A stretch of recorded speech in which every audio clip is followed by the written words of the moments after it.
pueden ver que hay gente que se la tatúa en unos tatuajes que son realmente hermosos. Pero desde el punto de vista biológico también es una molécula muy hermosa. Es muy hermosa porque es muy simple.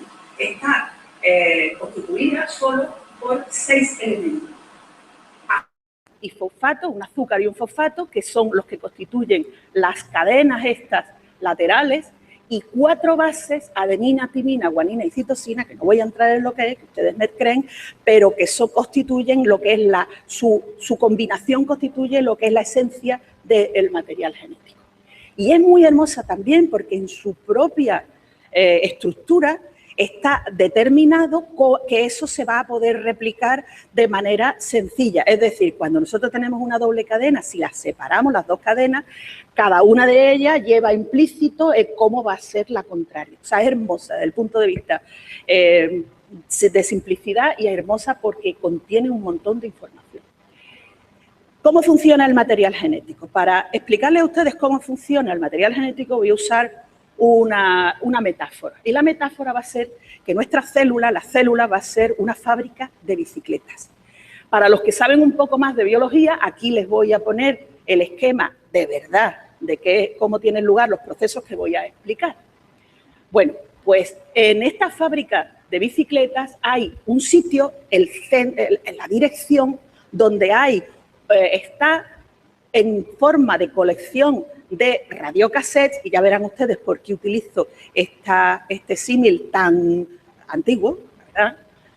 Pero está en forma de radiocassette toda la información para hacer todo lo que hay dentro de la célula. El equivalente en una célula de verdad sería el núcleo. El núcleo es el que contiene el ADN, donde está toda la información para hacer todo lo que hay dentro de una célula.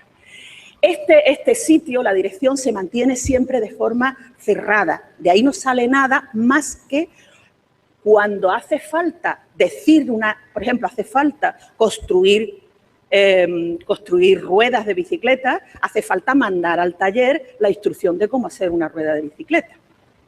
Pero si se manda la instrucción original, eso se puede estropear. De manera que lo que se hace es que se copia a una radiocassette, la instrucción de cómo hacer una rueda, se copia a una cassette de estas baratas, compradas en los chinos, que equivaldría a lo que nosotros denominamos el ARN, una molécula que ahora veremos qué función tiene, y los operarios, escuchando la instrucción que dice esta cassette, fabrican lo que haya que fabricar en ese momento, ruedas de bicicleta, otros elementos de las bicicletas, los propios ladrillos de la fábrica, las máquinas, los operarios, todo. Naturalmente, esto es lo que constituye las proteínas. Cuando se hace una fábrica nueva, lo que también se copia, esta vez a una radiocassette comprada en el FNAC, es decir, cara, y se pone en la nueva fábrica. Vale. Entonces, el proceso por el cual se copia la instrucción del ADN al ARN es lo que se denomina la transcripción, y lo que es el proceso de copiar la instrucción del ARN a la proteína es lo que se denomina traducción, y la veremos ahora con un poquito más de detalle. Importante, todas las instrucciones contenidas dentro de una célula es lo que se denomina el genoma, ¿vale? Y cada cassette que contiene toda una serie de informaciones es lo que se denomina el cromosoma. Nosotros tenemos, nuestras células tienen 46 cromosomas, como si tuvieran 46 cassettes. Vale. Quiero aquí hacer un homenaje a Horst Brandstetter, que es el inventor de los clics y que casualmente ha muerto esta semana. Como voy a utilizar a lo largo de la charla, voy a utilizar a los clics como metáfora con mucha frecuencia, quiero rendirle un homenaje. Tantas veces que yo no he jugado con los clics, pero sí que he participado en la construcción, la Noche de Reyes, del barco pirata de los clics, que es horroroso para el que lo haya hecho, ¿vale? Pero gusta mucho. Bueno, vale, el mensaje genético. Si nosotros pudiéramos ver una de esas cintas con los mensajes, veríamos una cosa como esta. Bla, bla, bla, bla, pum. Y ahora aquí un mensaje. ¿Cómo se hace una rueda? Una rueda se hace cogiendo unos radios, unos elementos y tal, y se monta de tal forma. Hasta el final de esa instrucción. Esa instrucción es lo que nosotros denominamos un gen, es decir, un gen es una instrucción para hacer algo en la célula. Naturalmente he dicho que eso se copia a una molécula de todo a 100, como se hace una rueda, que es lo que se manda al taller para que se haga la rueda. Si nosotros pudiéramos ver el ADN de esta forma que yo le he dibujado aquí, pues lo que encontraríamos las 4 letras que constituyen el mensaje genético, adenina, timina, guanina y citosina, como les he dicho antes, en cierto orden. Cuando esto se transcribe, y voy a usar esta palabra porque es sencilla, pero la voy a usar varias veces, cuando se transcribe a ARN, la transcripción da lugar a una molécula muy similar, de manera que el mensaje ahora pasa a una molécula de todo a 100, que es el ARN. ¿Cómo se lee el mensaje genético? Nuestras palabras tienen un número determinado de letras. Hay palabras que tienen una letra, palabras que tienen 2, 3, 4, etcétera, etcétera. Pero las palabras genéticas tienen todas 3 letras. Es decir, el mensaje se lee de 3 en 3. Las palabras genéticas tienen 3 letras. Y lo que hacen los operarios, lo que hacen los ribosomas, es pasar el mensaje, traducir literalmente el mensaje genético, las palabras genéticas, a palabras proteicas, utilizando un diccionario o clave genética, que a ustedes también les suena esta palabra. El idioma proteico tiene 20 palabras, de manera que se pasan las 64 posibles palabras genéticas, todas de cada una de ellas de tres letras, a las palabras proteicas, que son los aminoácidos. Entonces, con esta clave genética y la instrucción que dice el ARN, el operario fabrica, en este caso, una rueda. Una rueda, una proteína. ¿De acuerdo? Vale. Entonces, las proteínas en las células, ¿qué hacen? Dice ahí todo o casi, porque veremos algunas excepciones. Pero todo significa, por ejemplo, la dentina de nuestros dientes son proteínas. La miosina del músculo es proteína. La hemoglobina que transporta el oxígeno de un sitio a otro del cuerpo son proteínas. Los anticuerpos, las hormonas, la melanina, todo eso son proteínas. Incluso hay unas proteínas muy especiales que lo que hacen es transformar, elaborar y degradar sustancias para que nosotros podamos vivir, que se llaman enzimas. No las vamos a mencionar más, olvídense ya de eso. Bueno, entonces, en resumen, genoma es todo el material genético de un organismo. Gen, una instrucción. Proteína, el producto de un gen. Fantástico. Bueno, los seres vivos tenemos muchísimo ADN. Muchísimo significa muchísimo. Una bacteria, ahí donde ustedes la ven, tiene 1 centímetro de ADN. Una Escherichia coli tiene 1 centímetro de ADN. Y nosotros, cada una de nuestras células, tiene 2 metros de ADN. Asómbrense. Y ahora les voy a decir un número todavía más asombroso.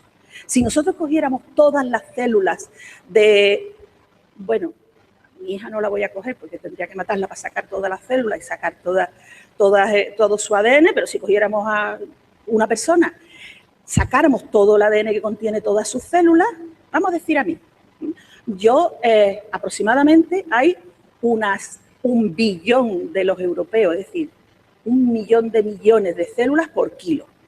Entonces, yo tendría, ¿cuánto? 50 billones de células. No se rían, 50 billones de células, ¿no? 50 billones. Bueno, si cogiéramos cada uno de los 2 metros que tiene todas esas células y lo pusiéramos uno detrás del otro, ¿saben ustedes a dónde llegaría? Iría y volvería al Sol 300 veces, yo solita. Como se puede imaginar, en realidad más. Vale. Tenemos muchísimo ADN. Aquí lo ven ustedes, una bacteria reventada con ese ADN ahí por detrás y un cromosoma reventado eucariótico o humano, también con el ADN alrededor. ¿Qué pasa con los distintos organismos de distintas complejidades filogenéticas? Si lo que contiene el material genético son las instrucciones para hacer un organismo, cuanto más avancemos en lo que es el árbol de la filogenia, más cantidad de ADN habrá, ¿cierto?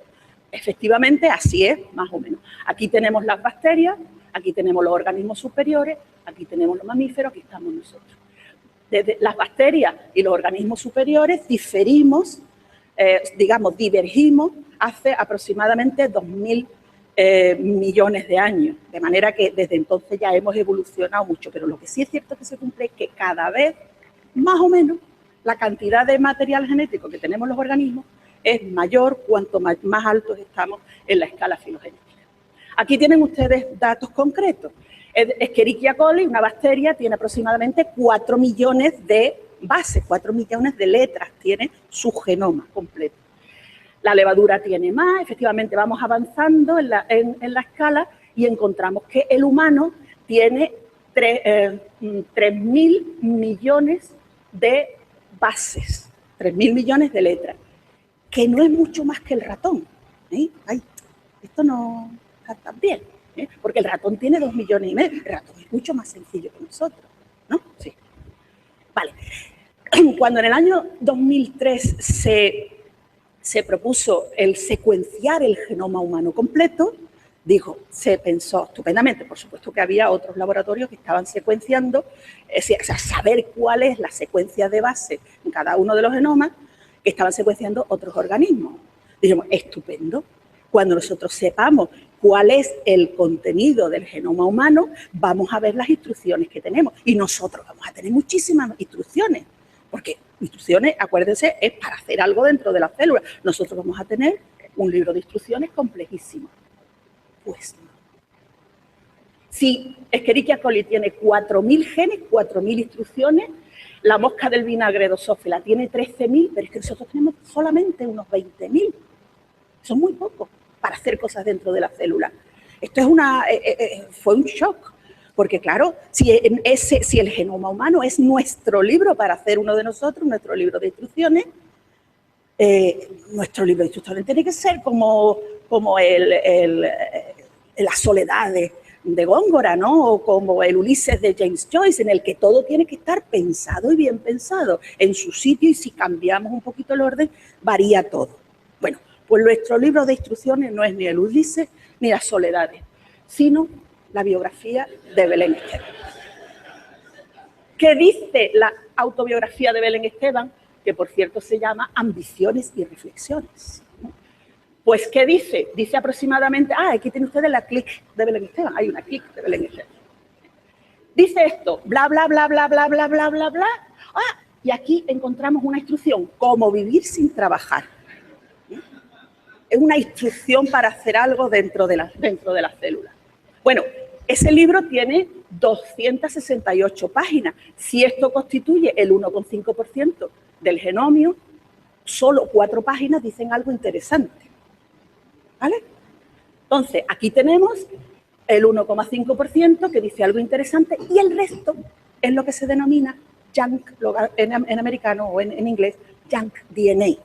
Aquí se ha traducido por ADN basura, pero a mí esa traducción no me gusta, porque en inglés hay 2 términos, uno que es garbage, que es lo que se tira, y junk, que es la morralla, como se ha dicho esta mañana, ¿no? De lo cual puede haber cosas aprovechables. Y lo que yo quiero contarles a ustedes es qué hay en esa morralla del genoma humano que no son instrucciones. ¿De acuerdo? Vale. Entonces, claro, como es un libro que tiene mucho éxito, sí, señores, se han hecho 9 ediciones de ese libro, se han vendido 100.000 ejemplares. ¿Quién aquí no ha leído el libro de Belén Esteban? Todavía no he encontrado una audiencia que lo haya leído, pero es mentira, no me lo creo. Seguro que lo tiene, algunos de ustedes lo tienen en casa, porque 100.000 ejemplares da para mucho. Bueno, pues cada vez que se reedita, se cometen fallos tipográficos. Aquí hay una W, aquí hay una Z, aquí hay una Y. Se cometen errores, que es lo que se denomina mutaciones, cambios. O sea, que se pueden... No lo sé. Lo dudo, porque ella es muy exitosa con estas instrucciones, o sea que nada. Vale, entonces, si comparamos 2 individuos, 2 de nosotros mismos, el 99,98% es idéntico y solo el 0,02% entre 2 individuos es distinto. Y eso es lo que utilizan en biología forense, lo que se utiliza para distinguir entre las personas. El 0,02% que es distinto, lo demás es idéntico. Vale. La primera pregunta que nos podríamos hacer sobre para esclarecer un poco el lado oscuro del genoma humano es, ¿hay una sola copia de cada gen o hay más de una copia de cada gen de una instrucción? Pues sí, puede haber más de una copia de cada instrucción. De hecho, que sean genes únicos, acuérdense que eran 20.000, solo 3.500 son únicos. Los demás siempre tienen algo están duplicados, están triplicados, etcétera, etcétera. Naturalmente, lo que ocurre es que los cambios estos que ocurren al azar en el genoma de los organismos también pueden tener lugar en las instrucciones. Si tenemos una instrucción buena, la otra instrucción puede evolucionar a algo que diga algo distinto. Por ejemplo, cómo beber sin trabajar. El resto de la instrucción puede ser la misma, porque ya verán ustedes que para beber y para vivir, pues más o menos se puede hacer lo mismo. Para que le inviten a una copa, tienes que hacer lo mismo que para vivir sin trabajar. Pero luego pueden haber cambios que sean absolutamente, digamos, drásticos. Por ejemplo, cómo vivir pintamajara. Eso no dice nada. Esta instrucción se ha convertido en lo que denominamos un pseudogen. Ya no es un gen activo. Está ahí, pero no es un gen activo. ¿De acuerdo? En nuestro genomio veremos que tenemos bastantes de eso. Para poner otro ejemplo de duplicación y divergencia evolutiva, aquí tienen ustedes un clic, si nosotros lo duplicamos, hacemos otros, tendremos dos. Uno de ellos se puede mantener como estaba, pero el otro le podemos cambiar el cuello, o le podemos cambiar el pelo, o le podemos cambiar. Hemos hecho a partir de un clic otro distinto que puede tener una función distinta.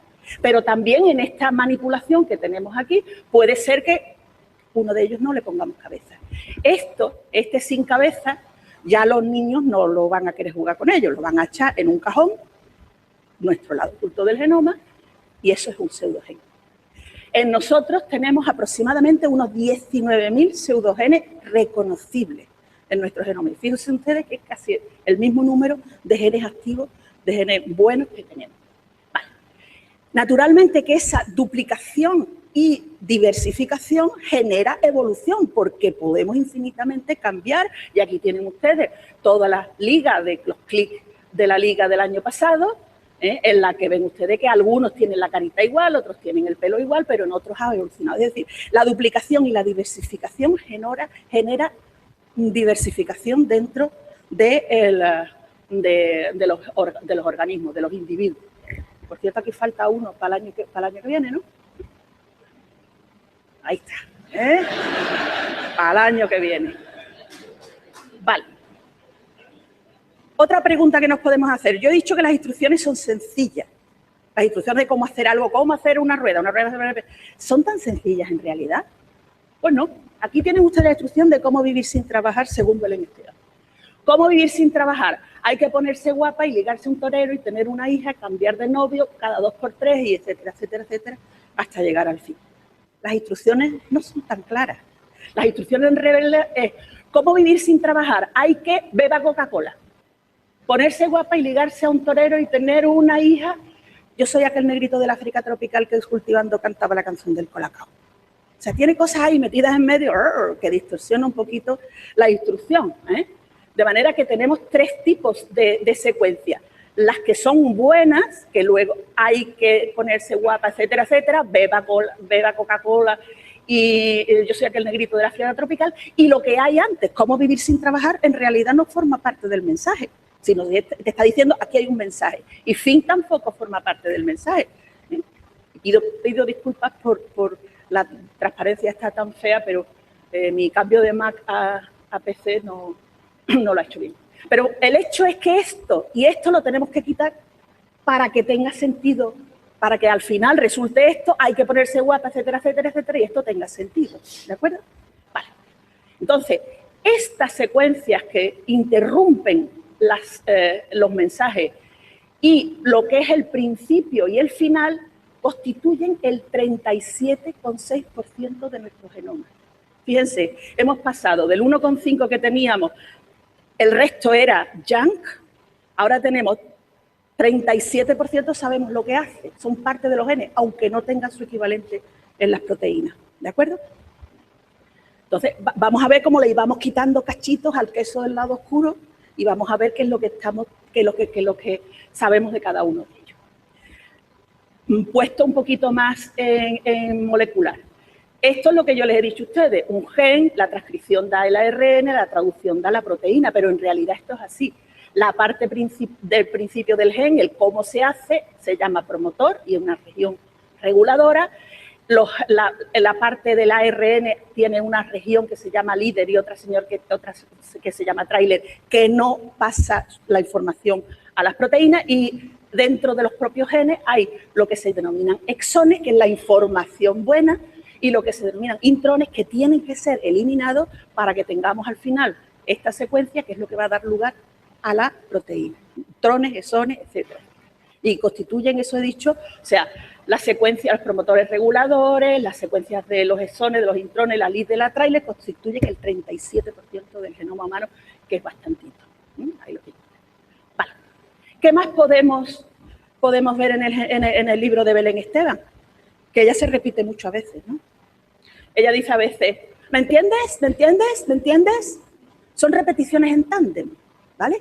Estas repeticiones en tándem, que veremos ahora el número que hay en el genoma humano, nosotros también la tenemos, constituyen, en primer lugar, secuencias que son estructurales, que sirven para la estructura de los cromosomas. Pero son repeticiones, en tándem una al lado de la otra, ¿vale? Aquí están estas repeticiones largas, están en los extremos de los cromosomas y en el centro, en el centrómero, en el sitio por donde se separan, en la división de las células, se separan los cromosomas para cada una de las células. Hay otras que son todavía más pequeñas, ¿vale? También lo dice mucho esta señora, pues esas están también dispersas por el genomio. O sea, tenemos algunas que sabemos que son estructurales, otras que no sabemos para lo que sirven, pero que están por ahí dispersas en el genoma y que probablemente sean el resultado de cosas raras que han aparecido durante el metabolismo celular, ¿eh? Porque las máquinas celulares se equivocan a veces, con frecuencia. Bueno, pues esto constituye el 3%. Estas repeticiones en tándem constituye, hemos quitado otro cachito a nuestro lado oscuro del genoma. Ahora voy a hacer una aparente digresión. Les voy a hablar a ustedes de los retrovirus, como por ejemplo el virus del SIDA, que es lo siguiente. Este es el principio que hemos dicho, que llevamos diciendo, ADN, ARN, proteína. Y este proceso se denomina transcripción. Bueno, pues es posible, hay máquinas que producen algunos virus que son capaces de hacer lo contrario, de ARN pasar a ADN. Y eso es lo que hace el virus del SIDA. El virus del SIDA, cuando entra dentro de una célula, su material genético es ARN, que mediante unas proteínas que fabrica el propio virus, pasa la información del ADN a lo contrario, a ARN. Y ese ARN se mete dentro del genoma humano. Por eso las personas que se dice que son portadoras, lo son porque llevan dentro de su genoma el genoma del virus. Dentro. Ese genoma del virus puede quedarse ahí calladito durante mucho tiempo o puede en un momento determinado volver a saltar, hacer el ARN y fabricar otra vez partículas víricas que pueden otra vez ser contagiosas. Bueno, pues nosotros en el genoma tenemos esas cosas. O sea, soy un virus agazapado. He llegado aquí y me he quedado aquí. Incluso puede acumular cambios. Y podemos encontrar como soy un ex virus agazapado. Ya no soy activo, pero aquí me quedo. O podemos encontrar otras cosas que proceden de esos retrovirus, que se llaman retrovirus porque lo que hacen es pasar de ARN a ADN. Soy una secuencia saltarina. Soy lo que se denomina un transposón. Algo que puede saltar de un sitio a otro del genomio. Fíjense qué peligroso es eso.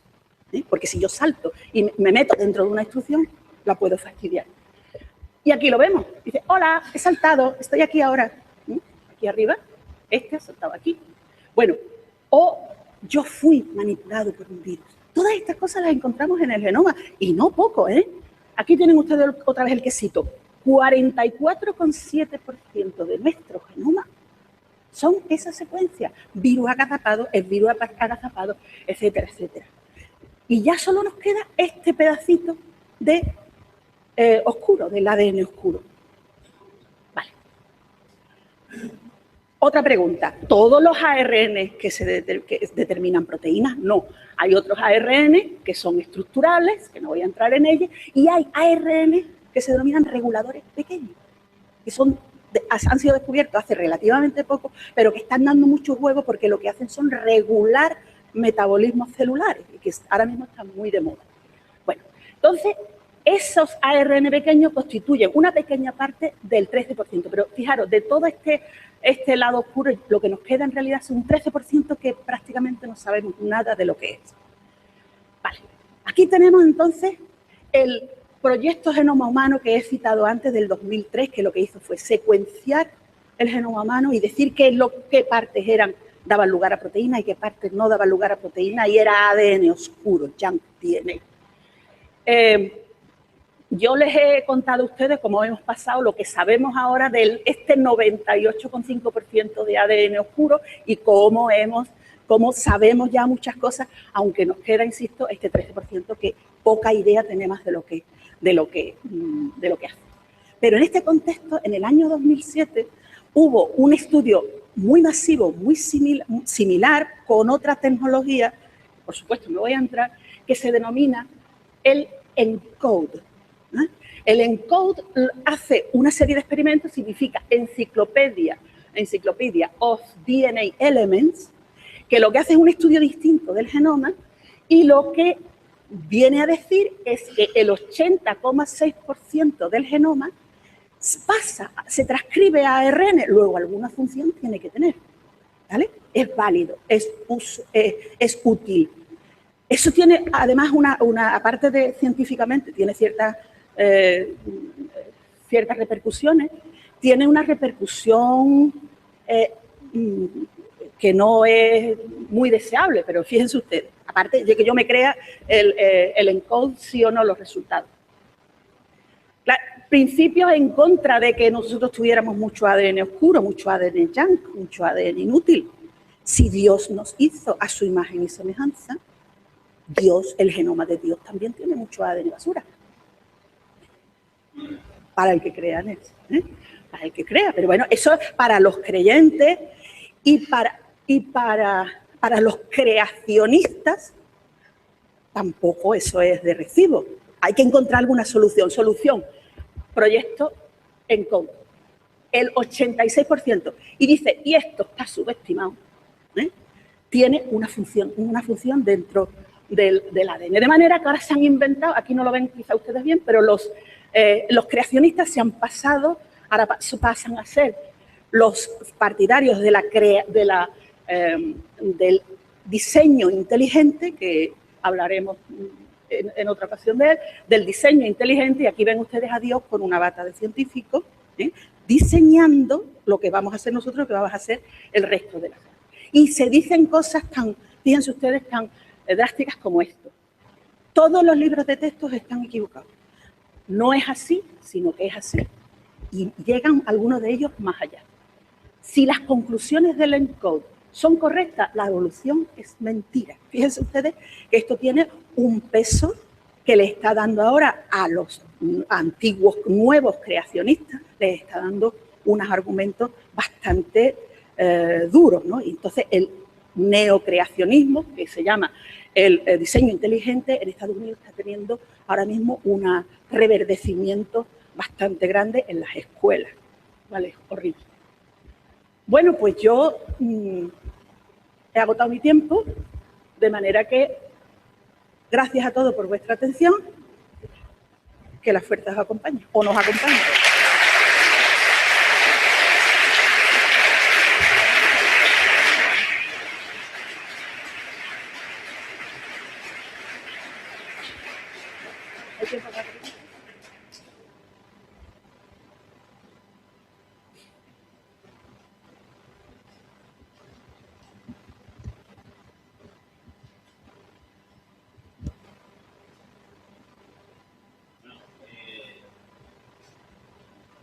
Bueno, yo creo que da tiempo a hacer un par de preguntas, ¿no? Una. ¿Alguien tiene una pregunta que tenga muchas ganas de hacer? Si no, luego Isabel creo que se queda un rato, ¿no? Pues es que nos hemos retrasado un poco y el jefe se pone nervioso con estas cosas. podemos seguir y después le hacéis las preguntas a Isabel. Yo tengo una, de hecho, pero luego te la Venga, hago. te respondo muy rápido. ¿La hago yo? Te respondo. Que digo que igual que tú tienes un gen que cuando hay alguna mutación se pasa a pseudogen y eso lo puedes detectar, puede ser que algún pseudogen mute y de un gen activo. Claro. Claro, eso es posible. Claro, esto está ocurriendo constantemente. Nosotros estamos sufriendo, no de ahora. Y la mayor parte de las mutaciones que nosotros sufrimos, que podemos sufrir mucho, sobre todo si nos ponemos al sol, ahora que llega el verano, que nos vamos a poner al sol y que los rayos ultravioletas son muy agresivos, pero el problema no es el que nosotros en la piel nuestras células tengan cambio, el problema es lo que vamos a pasar a la generación siguiente. Entonces, esos cambios son mucho más, tiene que ser, para que pase a la siguiente generación, tienen que ser, esos son los efectivos, lo que pase aquí en mis células, se van a morir conmigo y ya está. ¿Vale? Pero sí puede ser, o sea, puede ir de un lado para otro, se pueden volver activos. Muchos de estos elementos transponibles, transposores ya no son activos o son reprimidos para que no sean activos. ¿Sí? Claro. Muchas gracias. Espera, que esto se está retransmitiendo al mundo mundial. Te paso que hay gente en Botswana que está deseando. 3. Hola, has hablado de 20.000 genes. Yo he entendido como 20.000 instrucciones o paquetes de instrucciones. Bien. Para fabricar un feto, para fabricar un ser humano, me parecen pocas, ahora que estamos en las escuelas de informática, ¿no? Pues sí. O sea, yo no podría con 20.000 instrucciones fabricar un individuo. Bueno, ¿No yo no lo he contado. En el siguiente capítulo de estas charlas, yo les puedo contar cómo a partir de una instrucción se pueden hacer varias instrucciones. O sea que lo previsto en la media es que cada instrucción nuestra, como tenemos esos intrones, exones con los que se puede jugar, quitárselos, ponérselos, etcétera, etcétera, pues se pueden fabricar. Se piensa que de media como unas 3 proteínas por instrucción. O sea, ya tenemos 20.000 multiplicado por 3, 60.000 proteínas distintas dentro de las células. Pero todavía es poco, desde luego. Lo que pasa es que nuestras células y las células del organismo son bastante listas. Y si eso es lo que hace falta, pues eso es lo que hace falta. Pero vamos, con cada estudio que se hace, el número va disminuyendo. Yo le he puesto 20.000, pero empezamos por 25.000 y ya vamos por 19.000. O sea que ya parece que el número todavía es más pequeño. Cuando se encuentran redundancias y cosas de esas, se elimina. Es muy poco. ¿Vale? Pues muchísimas gracias. Ha sido una apertura inmejorable. Y no sé por qué he dicho apertura. Pero bueno. Me ha sorprendido a mí mismo.